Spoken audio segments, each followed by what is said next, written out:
What's going on, guys? I'm with the Moose, and I'm here today on my Mariners franchise to give you the monthly recap for the month of June. So let's get right into it. This is the game you guys just saw in the last video. We won 3-1 with Hisashi Iwakuma on the mound. Nice to see that.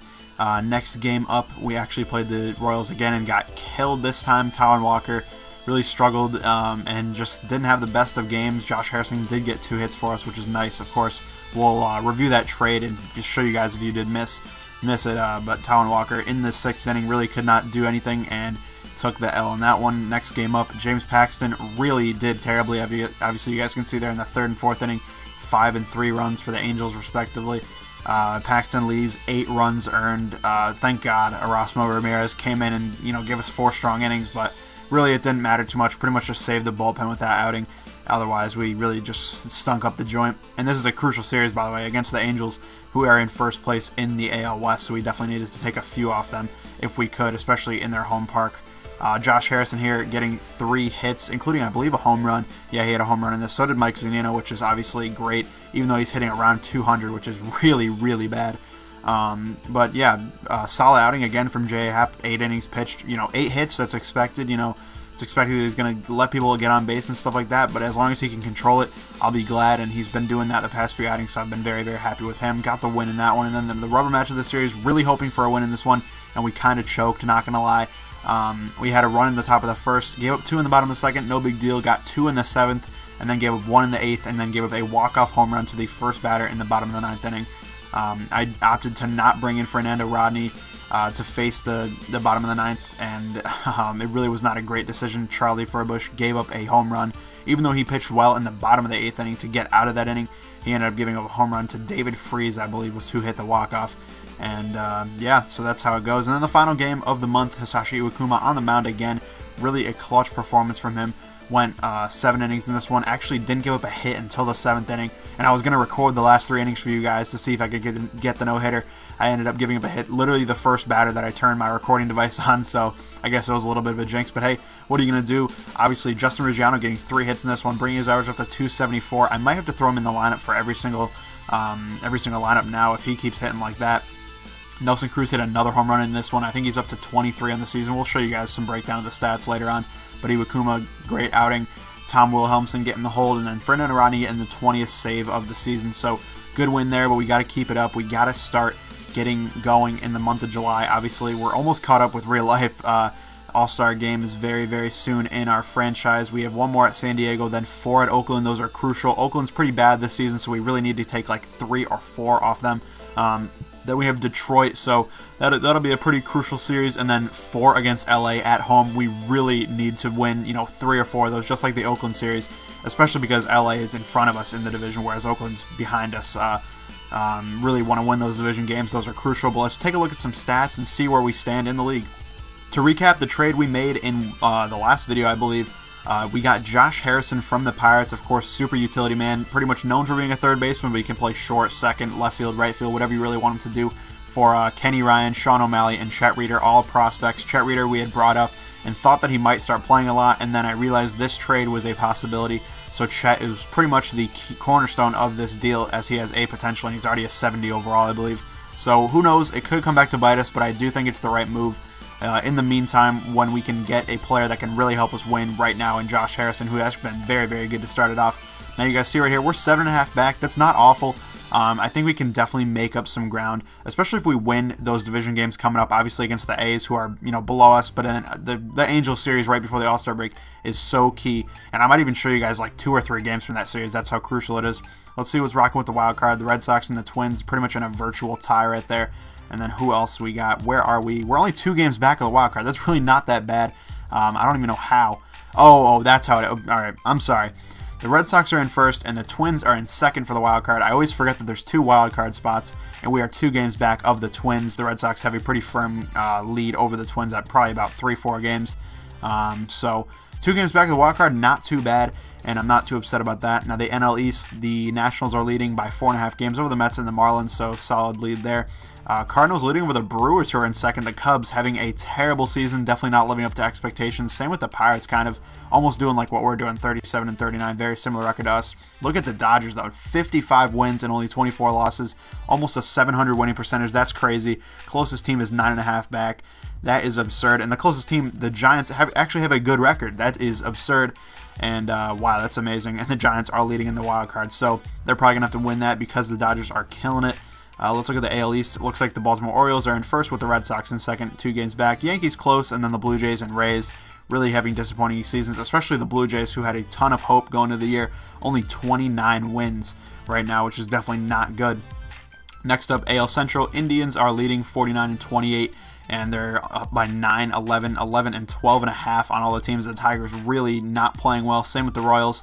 So we'll see if they're able to get back into it. We're obviously 7.5 back, like I showed you before. Now let's take a look at some individual stats. Hopping over to the league leaders, batting average, Adrian Beltre took over Kyle Seager for #1 in the AL in batting average. That's fair. Kyle Seager's been killing it all season. Really have enjoyed having him at the 5-hole. He's really done, extremely well almost any time I've put him in the lineup. I mean, I always have him in the lineup, but anytime, I need a hit, he always comes through for me. He is leading in hits. Adrian Beltre is just a little bit behind. Not that big of a concern. At-bats don't care about.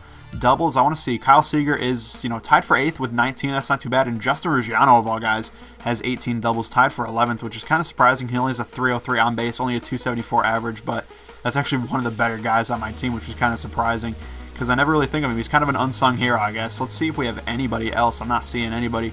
Mariners guys, Josh Harrison actually has 13 doubles. I guess they carried over his NL stats, because I definitely have not gotten that many with him on the Mariners just yet. Austin Jackson leading the league in triples. Obviously, that's cool. 7 triples. Even Kyle Seager has 3, along with Josh Harrison. Harrison is pretty quick. Seager really not known for his feet or anything like that. He's not a slowpoke, but he can get the job done. Austin Jackson only a 266 on base. That's something I really have to work on in the second half of the season. Really get that on base up. Especially because what the damage he can do. He has 21 steals, 12 doubles, even 7 triples. Those are, great stats, but he's just got to get on base more. In home runs, Nelson Cruz is actually in 3rd now in the league with 23, and even Robinson Cano getting their top 10 tied for 8th with 15 homers, although he has been on a little bit of a cold streak lately. OBP dropped under 300 just recently. But Nelson Cruz, he's been turning on of late, almost a home run in like every single game that I can remember. RBIs, Robinson Cano was tied for 2nd for a while. Now he's in 5th. Still pretty good, 52 RBIs. I want to see where Cruz is. I think he has somewhere in the 40s, low 40s. Yeah, 43, tied for 17th. Those two guys really are my run producers, my run, the guys that drive runs in, I guess is what I'm trying to say here. Nelson Cruz looks like he's tied for 12th in runs. That's kind of a weird stat. I don't score a ton of runs, which is something I definitely need to improve on. And like I was talking about, Austin Jackson tied for 3rd in the league in stolen bases, so that's really, really cool. Base on balls don't really care about. Same with slugging percentage, although Nelson Cruz and Kyle Seager are up in the top 10, so that's pretty cool. And let's see what else. OPS, it's pretty much what you're going to see. Wins, James Paxton does have 8, although he has been pitching a little bit worse as of late. Hopefully we can get him back on track a little bit. Losses don't really care about. Saves, I do believe, yeah, we're pretty high up. Tied for 8th, 20 saves, and we're right there. If we can actually win a few more games, Rodney will get some more saves. He's been pitching well all season. Had a few mishaps here and there, but he's not the best closer in the league, so I've always expected that, and he's done well, so I'm happy. ERA, I think James Paxton's still under 3, but not where he was before. I think he had under a 2 last time we had a monthly update. So that's pretty cool. Home runs allowed, I really don't allow a lot of home runs. I try to keep the ball down. Iwakuma and Happ really low on those, so that's nice to see. Anybody else? Felix Hernandez does lead the league in strikeouts, although his ERA is way too high. 4.21 for him is very uncharacteristic, so we got to get that down a little bit, but overall, he's been solid, and Felix has been, pretty good all season. To cap it off, we're going to show you guys who's leading in the awards like we usually try to do. For most valuable player right now, Miguel Cabrera leading the charge with, a league lead in home runs, a very high batting average, and a solid amount of RBIs as well. Mike Trout and Adrian Beltre round out the last 2 guys for the AL. National League, Giancarlo Stanton still leading, 342 average, 21 homers. You almost can't compete with it. Anthony Rizzo, though, 26 home runs. That's pretty great. And 291 average is nothing to scoff at. And Ryan Braun coming in at 3rd for them. For Cy Young for the AL, Corey Kluber once again trying to do a repeat Cy Young year for him. 13-2 with a 2.52 ERA. Danny Salazar, his teammate, 8-2 with a 2.57 ERA, and Jeff Samardzija, 7-1 with a 2.95 ERA. Pretty solid stats right there for those guys. Kershaw, who else would you expect here? 11-2, 2.56 ERA. Jose Fernandez, 7-2, 191, and then Gio Gonzalez of all guys from the Nationals. Probably the last guy you'd expect. 8-1 with a 2.82 ERA. Great stuff for there. Batting title, I'm just a little bit off, just a little bit behind Adrian Beltre. Hopefully we can catch up a little bit with Kyle Seager. Otherwise, it's pretty much a 2-horse race. You guys can see here, Conor Gillespie still, almost 17 to 20 points down. As for the National League, they have way higher averages. Angel Pagan is close up, and Giancarlo Stanton is in second with Kemp at third. Reliever of the Year award, Dellin Betances leading the charge right now. Koji Ohara from my Boston Red Sox is right there as well. For the National League, Drew Storen, Kenley Jansen, who I have in my fantasy team in real life, beasting, and Henry Mejia. I always say that guy's name wrong, but he is leading, or in third, I should say.